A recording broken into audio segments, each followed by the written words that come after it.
Okay, everybody, welcome to Great White Shark Biology, a little bit about the taxonomy, and then white shark behavior. This series is about their biology, bit about their taxonomy, and then a lot about their behavior, complex white shark behavior. So, what I'm going to do now is just tell you what a great white shark is. All right? Now, here is a great white shark. This is what they look like. This is the form of the animal. And this is about the size and even larger that they are when they are born. So this would be a white shark pup, literally. But now if you're walking along the beach, there's almost 530 different species of shark, and it's very easy to distinguish between certain species. But if you're walking along the beach, now the great white shark belongs to the laminiform family. It's a mackerel shark. That's due to the shape of it. Other mackerel sharks would be the pork beagle shark, the mako shark,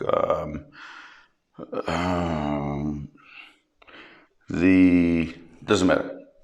There's several species, the salmon shark, etc. Those are mackerel sharks, and it depends on the shape of the animal. Now, the great white shark, first of all, we're going to start from the front, from the nose. It's got this, okay, you're walking along the beach. There you are, you're walking along the beach, and there's a shark washed up in front of you. Yeah, this little shark is washed up on the beach. How do you know it's a great white shark? Well, there are certain telltale signs that you can identify a great white shark pretty clearly. And if I explain to you now, you'll easily be able to identify a great white shark. First of all, it's got this bullet-shaped conical snout. I mean, look at that snout. Look at that snout. I mean, it is bullet-shaped. It's designed to cut through the water like a knife through butter, or hot butter through knife. Hot butter through knife. Hot knife through butter. But then, just beyond the conical snout, you got the nostrils. So there you got a nostril over here, one on each side. And what's interesting about the nostrils is that they're used for olfactory purposes only. Nothing else, just for smell. Then behind the nostril, just behind the nostril and above, you got the black eye, that cold black eye that looked right through me, the eye of death. You know, all those things you've read about great white sharks. But that glassy dead eye. But it's not.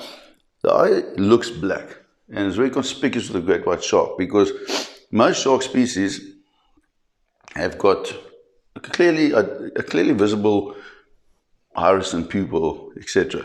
And then you can see the white of the eye around the pupil, for a simple term. But the great white shark, the pupil is black and large.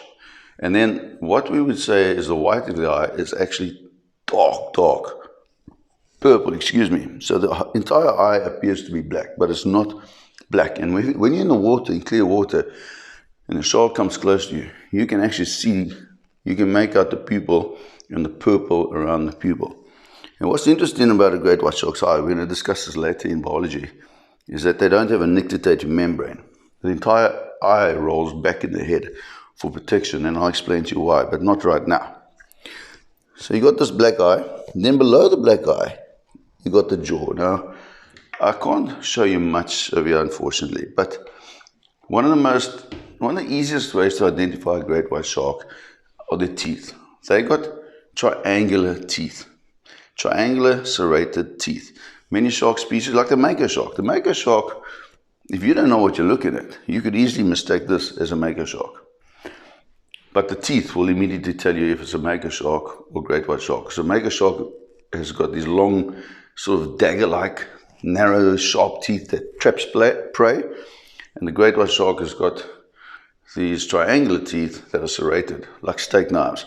And they grab onto the prey and they shake like this, and they go through the tissue.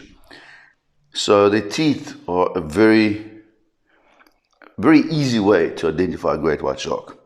But then you get to this area over here, and a great white shark has got 5 large gill slits. It's actually got of the largest gill area of all shark species. So they've got very big gill slits. Most shark species, the gills would be about that size, you know, in comparison to a great white shark, which has got these big vents and it takes up a lot of space on the side of the head. Now we run along the dorsal area. The dorsal area of a great white shark varies in color. It can be bronzy, it can be bluish, gray, black, can even be brownish on top, different colors. And in fact, they can change their color. And I'll discuss that as we go along to biology of the great white shark. But the dorsal area is dark on a great white shark. But what is important, as you can see here, the line that separates the white of the underbelly and the dorsal area is very defined on a great white shark. And that's another way to identify a great white shark. This line here is extremely defined. Where most shark species, it just fades. It fades from the gray or the dark of the back, and it fades and gets lighter and lighter. But it's very specific. There's a very specific margin in the coloration on a great white shark. Then along the dorsal area, they've got a very prominent first dorsal fin. Very prominent first dorsal fin. And then they got a diminished second dorsal fin. And then they got this here, the lunar-shaped tail. And what I mean by lunar-shaped tail is that the bottom lobe, as you can see there, let me just get it closer. This bottom lobe over here is almost exactly the same size as the top lobe over there. And it's a crescent-shaped tail or a lunar-shaped tail, where most shark species, most other shark species, the top lobe is far larger than the bottom lobe. So the bottom lobe would be about half the length of the top lobe. But with a great white shark, it's a crescent-shaped tail. Now, before you get to the tail, you've got this area here, which is the precaudal keel. Now, I'm going to turn the shark upside down or sideways a little bit, and you can see that it's not round, okay? This area is not round, it's a precaudal keel. And then when I put it like this, you can see that it's flattened off, actually. Now, I'm just getting tangled up with the shark here. Now, most shark species, again, this area here, before the caudal fin or the tail fin is rounded. Great white shark is flattened, and it goes like this, and it's called a precaudal keel. And just before, it's not on this model, but just before you get to this, the caudal fin, it's also got what you call a precaudal peduncle, a little dent. It's also a way to identify a great white shark. It's not here, but you'll see this little dent. It's called the precaudal peduncle. Now, this flattened off area is very similar to marlin and tuna. They've also got this flattened off area. And also dolphins. If you look at a dolphin's tail, it's also got the precaudal keel. And that allows the animal to be a lot more efficient in swimming very fast in the water. And they can turn very quickly. A great white shark, because of this, can probably turn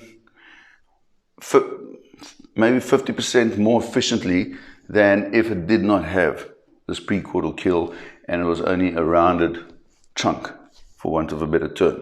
So that's a very important part of identifying a great white shark, and it's a very important part of a great white shark from a biological point of view. Now, on the underbelly here, right here, we got the pelvic fins. Okay. All great white sharks, male and female, have pelvic fins.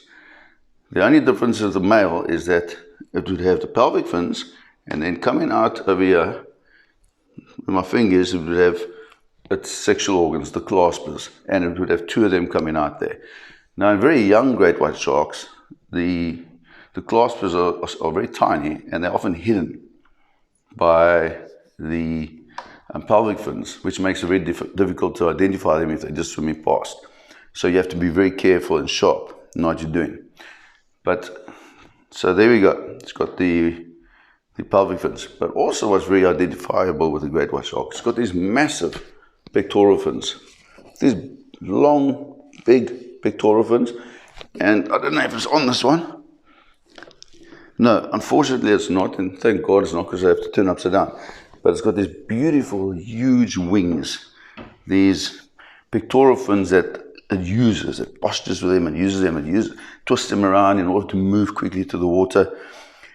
And if this was a real great white shark, just under here at the tip, just at the tip of the pectoral fin, underneath on the bottom side, it would be black. It's black tipped. And that is another way to identify a great white shark. Then the great white shark is a heavy-bodied, spindle-shaped animal. It's got this, they're broad, they're thick. If you take a 4-meter great white shark, and it's a bust like this, and you compare it to a tiger shark is a lot more narrow. Or if you compare it to a blue shark, or a lot of different species. The great white shark is a heavy-bodied, spindle-shaped animal, and they're thick. When they're younger, they're more narrow and they're more slim, but as they get older, they get thicker and thicker and bigger, and they eventually become buses, literally with backs that wide. So that is how you would identify a great white shark if you're walking along the beach. Now, in summary, quickly, conical snout, bullet-shaped snout, conspicuous black eyes, nostrils just in front of the eye. It doesn't have rows of teeth. It's just got one row of usable teeth in the top jaw, which is very important. They say multiple rows of teeth. The other teeth are back in the jaw, and they're just waiting to come out when one of the usable teeth are lost or are shed. So it's got these triangular teeth in the top jaw, and then in the bottom jaw, the teeth are also triangular, but they're narrower. And there's got multiple rows, 2 to 3 rows. And the teeth in the bottom jaw are, and I'll explain this later on as we go through biology, the teeth in the bottom jaw are there to anchor the prey, and then the top jaw comes down and rips out a big slice of tissue from the prey item. And then, as I say, conspicuous black eye, dark dorsal area, but it can also be bronzy in color. It can be brownish, it can be black, it can be blue. And as I said, I will explain to you that they actually change color. They're able to change color. Big first dorsal fin, small second dorsal fin, very prominent. Crescent-shaped lunar tail. The precaudal keel, very important. The precaudal peduncle. And then this area here, which separates the dark of the back and the underbelly, is very pronounced and very sharp. It doesn't fade, it's just there. It's a border. Large pectoral fins, very large pectoral fins. They're beautiful animals when you see them in the water. And then, of course, 5 gill slits. 5 very large gill slits. And some species got 6 gill slits, some species, you even get a 7-gill shark. It's got 7 gill slits. But the great white shark has got 5 very large gill slits. And that's it. That's how you identify a great white shark. If you're walking along the beach and you come along and there's a shark lying down there, that's how you tell if it's a great white shark or not. Or at least you come close to, you'll recognize as a mackerel shark or a lemnidite shark. Or a lemniform shark. But just think of mackerel shark. It's very simple. It's a family of sharks which the great white shark belongs to. And that's it. So next time you're in the water and you see a shark swim by, or next time you're walking on the beach, or whatever it may be, or somebody comes to you with a picture and says, "What shark is that?" You'll be pretty close to saying that's a great white shark or a mako shark. You'll at least know what you're talking about. Thank you very much. Now I've got to lean over and switch this off.